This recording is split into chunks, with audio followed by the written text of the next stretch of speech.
Max Gorlin, Melbourne Football Club. You're listening to the Coaches Panel. This is Nat Fyfe from the Fremantle Footy Club. Trent Cotchin from the Richmond Footy Club. Scott Pendlebury from the Collingwood Football Club. You're listening to the Coaches Panel. Patrick Cooch from the Carlton Footy Club. It's Rory Sloane here from the Adelaide Crows. This is Tom Mitchell from the Hawthorn Footy Club, and you're listening to the Coaches Panel.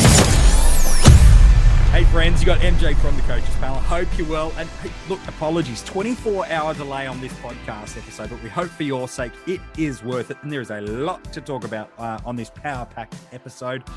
Joining me, it's been a while since we've had him on. We've snuck him back in. It's Kane. Hello, mate. How you doing? Really well, MJ. We're at a crucial point in the season. We are, by the time people listening to this, probably less than 24 hours away from game time. Actually, yeah, it is already.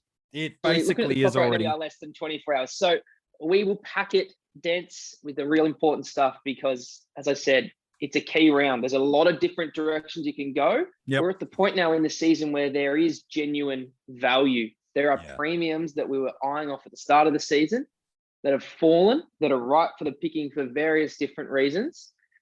And they're all in different lines. So there's options for everyone, no matter what your team is. I think that's the beautiful thing of it. For those of you listening, the good news is the Friday teams have dropped. There's a great in and an unfortunate out for coaches. Dusty Martin comes straight in. So for, I think it's like 975,000% of super coaches. You got Dusty back, whereas Geordie Clark is the out. It's certainly not as popular as he was a month ago. But for those with that limited defensive cover, that is certainly a pain. Look, maybe that's where we start, Kane, and then we'll move our way elsewhere. Doesn't look like Thomas Highmore's going to be coming in. Bratton's already said adamantly he's keen not to make any real big lineup changes after a win. Jordan Clark is now in a known quantity where he won't play this week inside the best 23, barring a late out.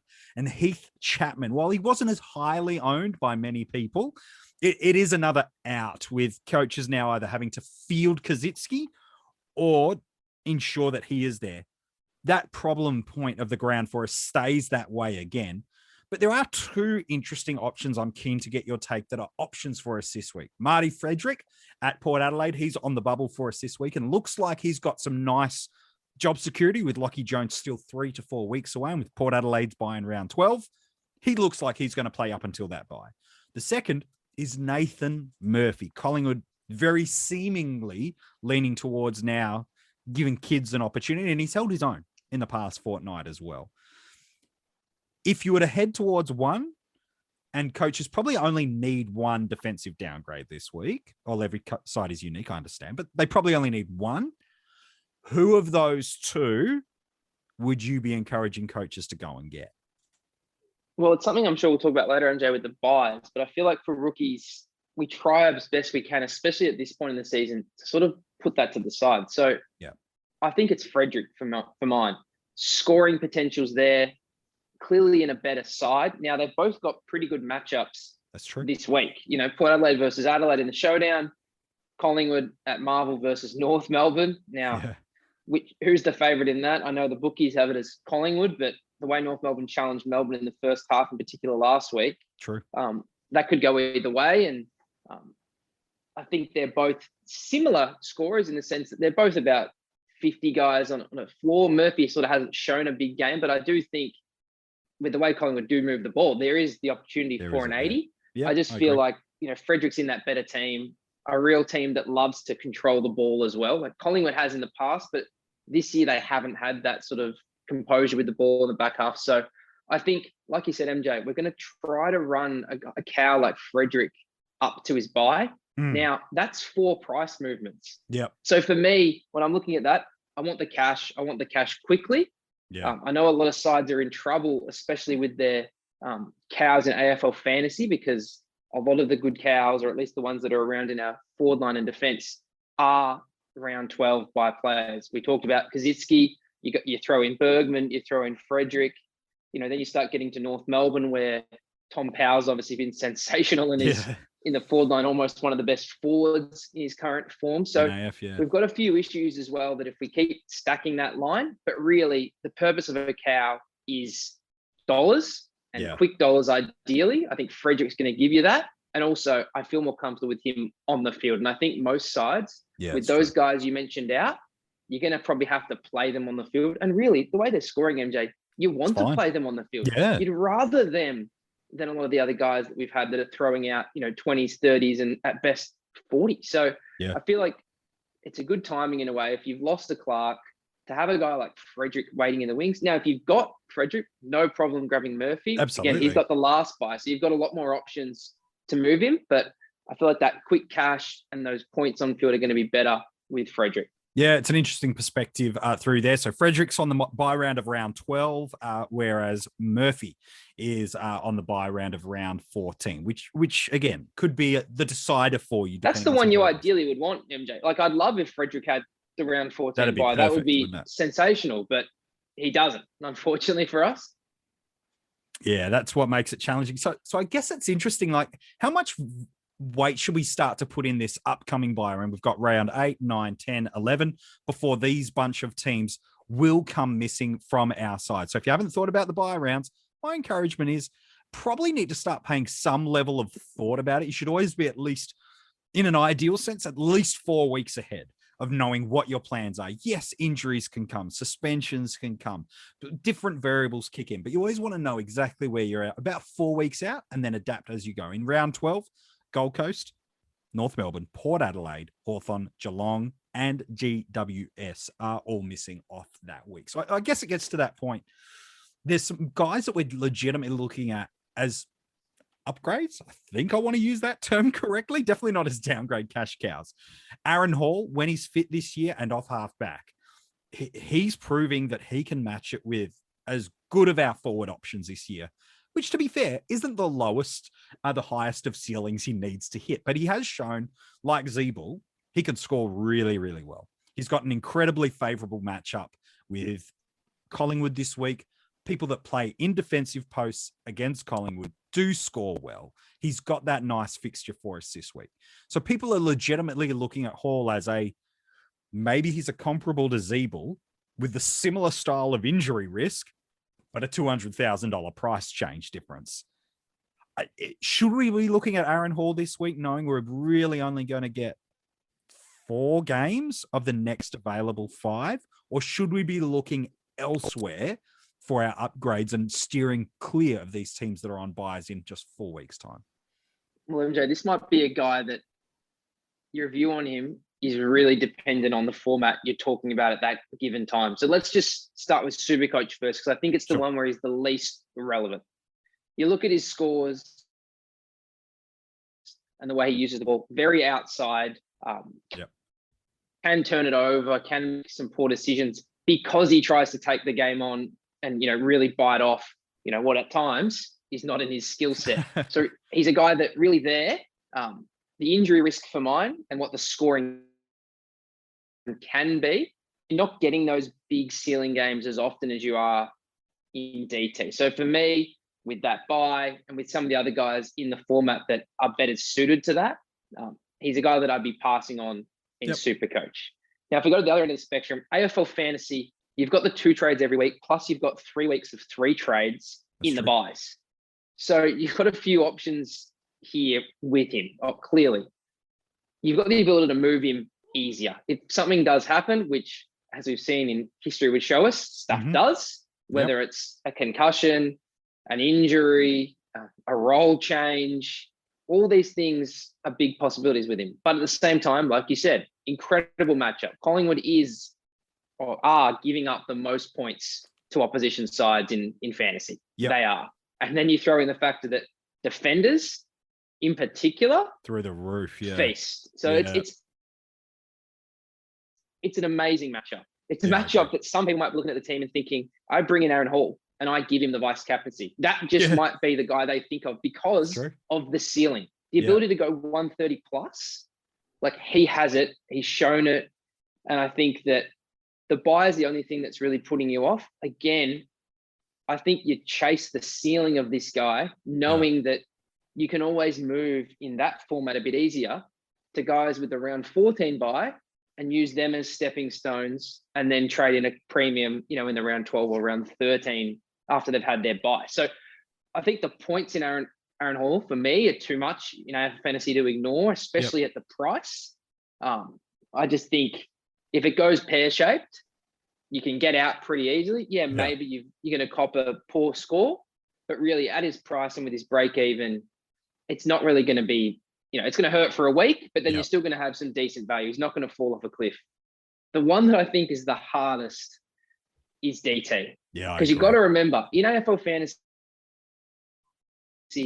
he's up against Josh Kelly. He's up against Lockie Hunter. There's some really key. Yeah, exactly. And then you throw in as well, MJ, what makes it so easy in AFL Fantasy this year for the forwards is you can throw Tom Power forward.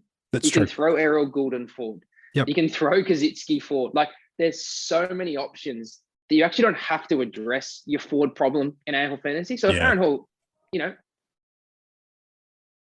gets concussed, or he has a long-term injury, you can have your choice of forwards, you can have your choice of mids, you can have your choice of anything with the DPPs you've got set up in AFL Fantasy. So the risk is lower. Yeah, I agree. Now, DT is hard because we don't have any of those guys. Nope. We've really got Zeeble, which most of the top players, well, definitely the top coaches have already started. He's at top dollar. If you don't have him, you've got a really hard decision to make, and I think you've almost got to pass. I agree. Then you get down to, a Zorko. Again, Zorko's said publicly that he's been battling some Achilles stuff that he suffered last year, but it's all week to week. So far, so good. At the moment, he's been so far so good. We know Dusty in 2 weeks' time is a prime target if you don't have him. I agree. So that's where I come to Aaron Hall. Aaron Hall just had a massive score last week. Yeah. In 2 weeks' time, that score will roll out. Yep. Is there a play from our great friend Ridz's playbook to grab an Aaron Hall with this incredible Collingwood matchup? Yeah. And to have at your escape plan level, I know this is relying on Aaron Hall for 2 weeks, which may be 2 weeks too many for some. Yeah. But if Aaron Hall can make what I'm thinking he's going to make with this matchup and the scores he's going to produce, I've got him making anywhere between 60 and 100K if things go real well. Yeah, plus about 220, 250 points on field too. Liquid in your bank account to do whatever you want with. Yeah. In 2 weeks, that swing making money, Aaron Hall down to Dustin Martin. Now, maybe you're loving what Aaron Hall's doing and you have another medium to get Dustin keep going. Martin in. Yeah. But I just feel like that's the format because the other guys, your side bottoms, what's he shown outside of one game? Nothing. Actually, Rowan nothing. Marshall's played 3. Now, his massive score is with no Ryder. Ryder's back in. He's got one score where he got injured in the game. He was battling plantar issues before that, and with it again. Now, Sadie and Marshall both have the last bye. Sure, helpful. We know that Sadie has the mid flexibility. Marshall has the ruck flexibility. It doesn't help you with Horn and Grundy covering 5, but it is nice flexibility if something was to happen for a week. Absolutely. But I look at this guy, Aaron Hall, and I think, if anything, he's going to buy me a couple of weeks to work out these other guys. Yeah. Like to pay 100K more for Sadie or Marshall. I think they're going to be here, but also if I buy myself a little bit of time, I can grab it. I can work the line out because I think it's just a horrible line, MJ, quite frankly. Rubbish. Ever since we lost Dunkley, and it's Danger. been really, really hard. I agree. I'm curious exactly. on 2 things around this.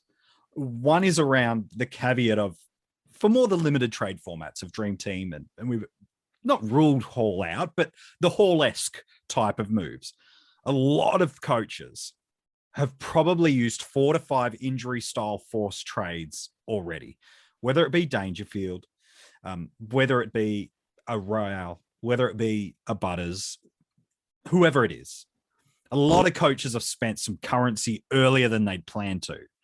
And so is this idea of a 2-week play, is it a one and for all across the board rule that you're advocating for? Or is there a little bit of team to team basis? I've got a second question to come off the back of that, but what do you say to coaches that have burnt 3, 4, 5 trades deep just on injuries and their teams know better? They've maybe only done one upgrade and they're heading into round 8 now and really struggling and still going for the overall ranking.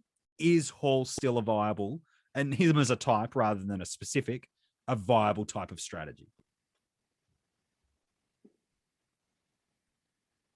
Well, it's up to your risk appetite, isn't it? It's up to how long you think Aaron Hall will be on the park, for one.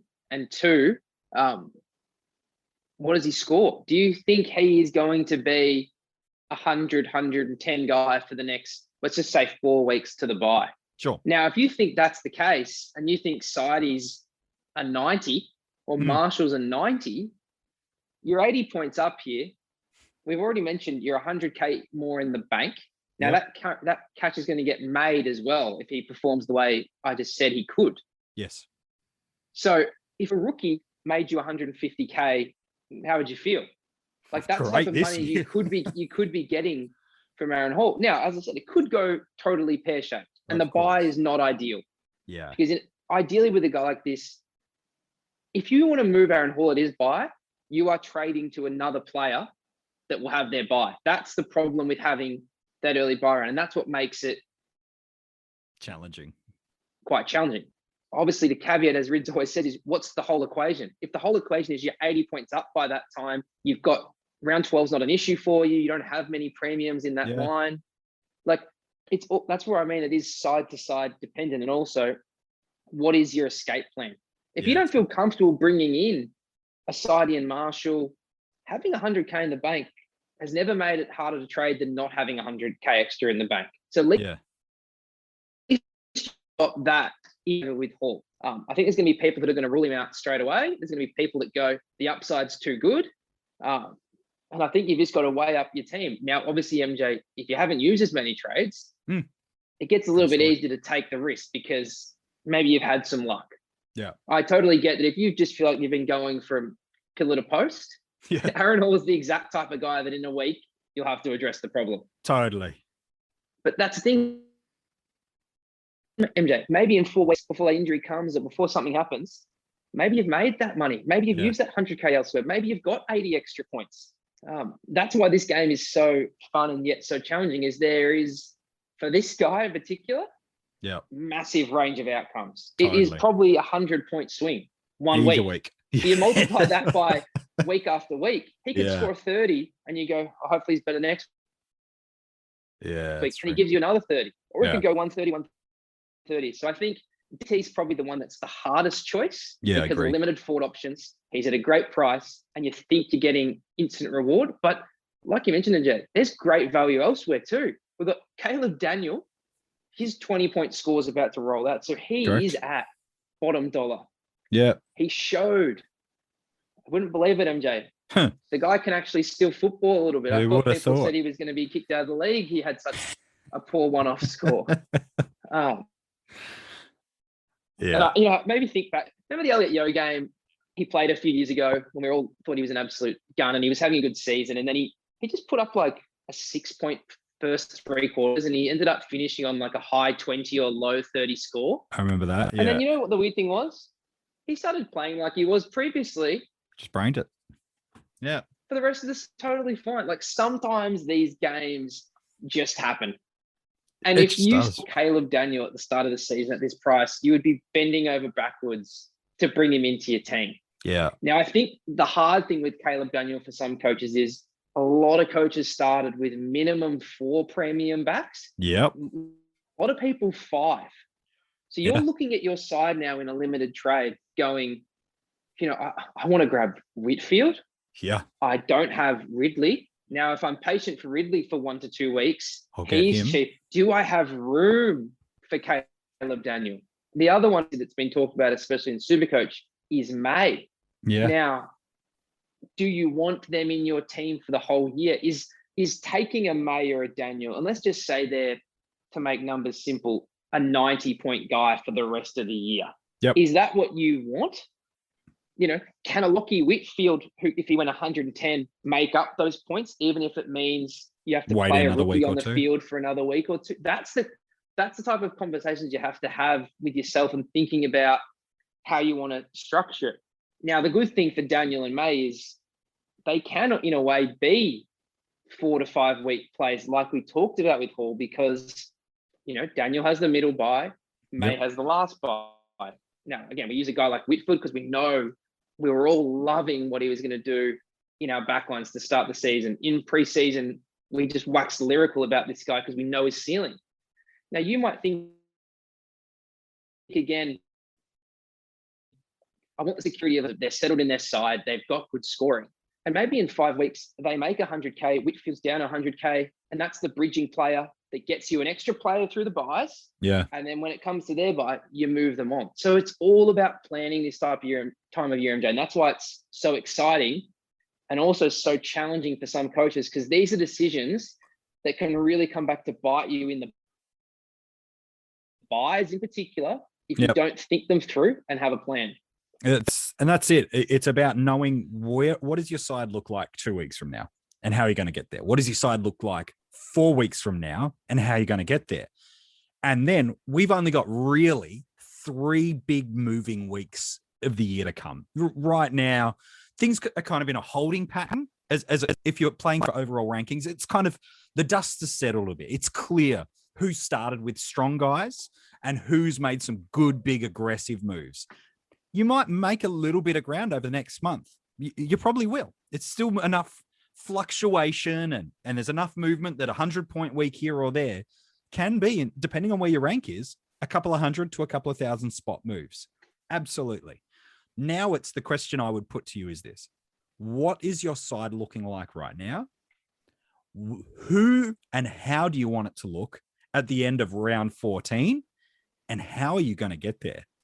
Both in timing, in cash generation, and in trade timing too, because you can't get everyone at the bottom value. In 2 weeks' time, Dusty's 20-odd score rolls out. In 2 weeks' time, it's time to get Ridley. In 2 weeks' time, it might be time for Clayton Oliver for you to perfectly land on him, for example. There's going to be guys you miss, but who do you want? Who fits your buy structure? Who fits your price point? And which cash cows, if any, can you see are coming through? It looks likely. We know Riley Collier-Dawkins will play this week, and with injuries to some key midfielders for Richmond, he looks like he's going to get every opportunity to run right up till that buy round. So that's good for us. We know that much. Bynes for St Kilda. Bratton's has been really confident to say already he doesn't like changing a winning formula. So as long as he and St Kilda keep performing, you'd think he plays. So in AFL Fantasy, they look like both nice downgrade options this week. If you don't have a Frederick or a Murphy that you like the options of, they're there. And there's a couple more that already have been confirmed to debut as well throughout this week. But that's the key part of it, isn't it, Kane? This is the moment now between these 3 or 4 weeks pre the buys, those that are factored, considered, and planned, and then those that get aggressive through that 3-week moving period, that you leave the buys with a stronger team, you've improved your ranking, and you're set and prepped and ready for that big 6 to 8 weeks to end the year.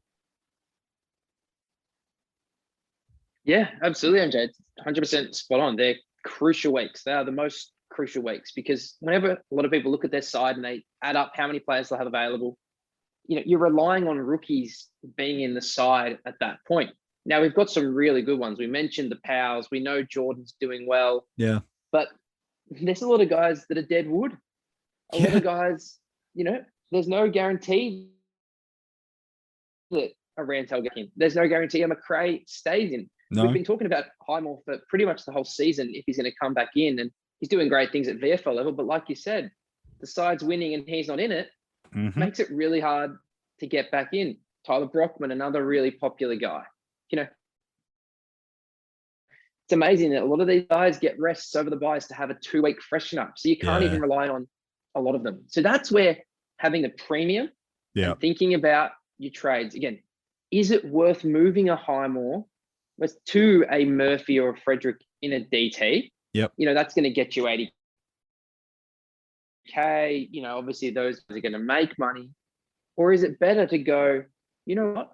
I'll grab a Brayshaw, an Andy Brayshaw, and I'll use him as my premium until round 14. And then I'll sideways. And that gives me an extra premium score because we know the premium scores, they're the ones in the buys. You think about a Brayshaw, for example, MJ, let's just say flat 100. You're giving Brayshaw to another guy who's had his buy that's similar flat 100. Yeah. You could have 3 cows out this year, be 3 people down and better off having the one premium. Yeah. Just because they deliver a big score. Like, it's not just about numbers. Yeah. It's about who they are. And that's why if you can do it, especially if you can do it in a way where you've timed, for example, last year, MJ, we spoke a lot about James Sicily. Yes. When it came to time for James Sicily during this period of the bye, we said he is at top dollar. Top dollar. And we said, there's not many cows coming through. You've got to be creative. And there was a guy called Tom Stewart who had a shoulder injury, was a great price. And you were making nearly 150, 200K on that move. Yeah. And we said, it's not Stewart's. I mean, it's not that Sicily's going to fall off a cliff in terms of scoring. He's still a good scorer, but he's had big scores in a row. Yeah. Stewart's cheap. Now, that worked out brilliantly because the next week, Sicily hurt his knee and he was out for the rest of the season. That's right. That's the type of stuff, with a buy in mind, you're making that thought going, I'm making some cash. I've got a guy that's played. There was all these sort of nations that we could work through. Yeah. And it was the structure. Another thing we always talk about is from now till then, Aaron Hall's going to play 4 games before his bye. Now, Steel Bottom's going to play 6. Yeah. Again, if you're going to keep both for the year, they're both ideally going to play 15 games. Correct. But if you're thinking, oh, this guy's a stepping stone, then you can have an extra premium. So that's where the different strategies and the different thoughts are so individual to the team. But the buy strategy is, how are you going to improve your team through this period 1? You want to come out of it better. You don't just want to go sideways for sideways' sake. But you can get on these guys that you think, you know what? They've started the year slow. They've averaged 90 through the first 10, 11 rounds. Yeah. But I reckon they're going to come home with a 110, especially if you can find these matchups. So look at your team, work out when your premiums are. You said, MJ, what's your timing? Yeah. You know Dust 2 weeks away. Ridley's 1 to 2 weeks away. And there'll be others. There'll be others that have a poor score, an injury, a concussion, whatever it is. There will be those scores and those things you have to plan for. It is. And throw and all that even, in the pot. Yeah, you'll get a guy like Josh Kelly this week who returned back to that wing. This is the week to go and grab him. But there's risk involved in all of these guys. That's the challenge of it all. It's all about timing. I'm seeing coaches this week going, I'm going to move CJ to a Daniel or to a May in SuperCoach, and I'm going to do that. That's fine. But you're leaving James Rowe on the field? You're going to field Errol Goulden, whereas just 2 weeks ago, you've got a Giath who you're thinking he's a 90-95 SuperCoacher. You see 1 or 2 slower games. Oh, he's slowing down. We've got to get rid of him. Well, maybe. But I can tell you what I'd rather do.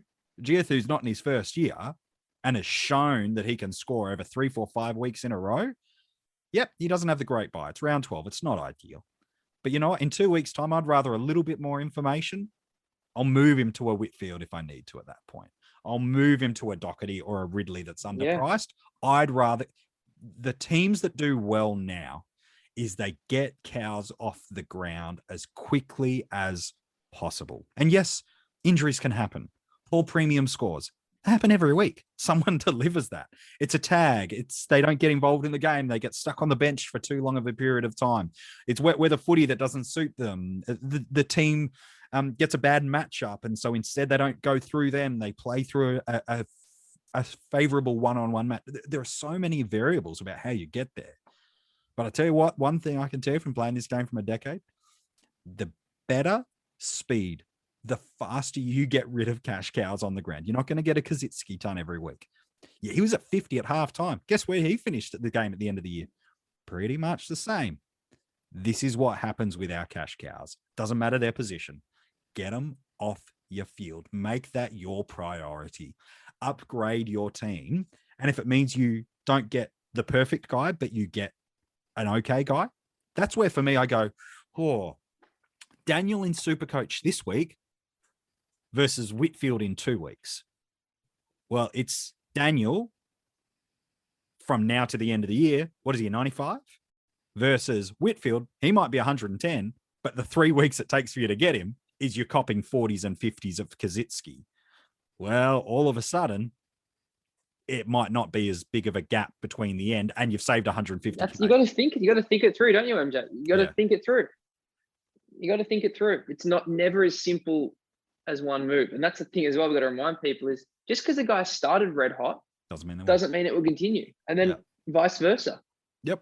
Think about how many times when the season's over, we say, this guy's a guy for next year because of the way he finished the season. Let's just cast our minds back to Sam Walsh. Yeah. Pre-buy, post-buy.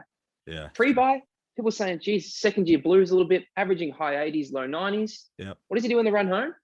115, 120. He just brains it. Yeah. You want to find those guys. So that's the thing. You might be thinking here going, oh, these are the top 8 mids. I need Oliver, Steele, Merritt, McRae, et cetera, et cetera. But guess what? On the run home, it might be better to take X person, correct, Y person, because they've started slow. You've seen something.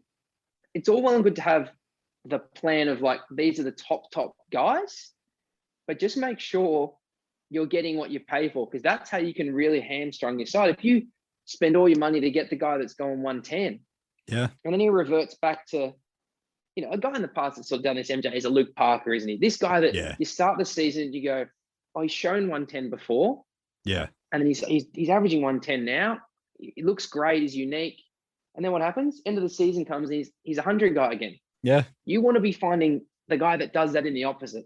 Our JPK of the past, MJ, where we said, you always want to get on JPK after the buy. Look for those types and don't lock yourself in. If you're paying top dollar, be convinced, for one, in a midfielder. Yeah. They're a captaincy option. Yeah. They've got a ceiling about them, and they really can challenge for ideally the top 2 or 3. Like, you want them to have that type of upside. That's it. It's no good just taking them because they've done it in the past and expecting it to continue. I think that's a great learning, isn't it? Where sometimes we go, well, I've got to get McRae. I must get McRae. He's going to be the number 1 mid. Yeah, he actually might be by the end of the year. But if you don't have McRae now, it is irrelevant. The question is now, well, for the next 14 games, who's going to score more? Have you got a guy that is cheaper that will help you upgrade your team elsewhere as well? Have they had their hard matchups? Have they had their We hard know that matchups? in fixed. Yep. Have they had their tag? Yeah. Have they had that? Like, that's why we were saying it's never that simple. Like, we talk about in the preseason, when you're structuring your side, you want to pick the top 3, because what that gives you is a base that says these are guys you want for the whole year. Yeah. Once we're in the thick of it, it's not that equation anymore. It is from the point I bring them in to the run home. If they're a keeper, if they've got a different role in your side, different conversation. Cash cow. Hey, I need them for 3 weeks, and I want quick cash generation. Hey, this guy's a sort of cover guy for me for the. We know in the back half of the year, those guys on the bench, there might only be 50 guys. Max King last year. Yeah. Hey, I'm not in a rush to trade him. He's playing every week. He's giving me 40s, 50s, 60s. I'll need that cover at some point. So whatever that role is, the coaches that do make a late charge, they're guys that for whatever reason identify this player that goes, whoa, I know he's only averaging 90, but the fixtures there. I think this guy's going to, he's going to come home well. Yeah, he's going to come home really well, and that's where you make that surge. So have a plan.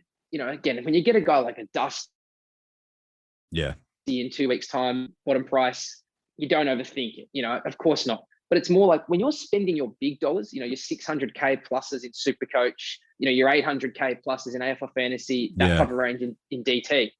Be sure that you're going to get what you pay for, what your expectation is going forward, and not just because they did it in the first 7-8 weeks. Yeah, I think it's good. A great example is for you might be going, okay, I want Lachie Whitfield in my team, but pre-buy, he'll be great. But post-buy, maybe you've identified that that's the right time, not just because he's had his buy, but because of reasons like this. They play North Melbourne first week after the multi-buy round.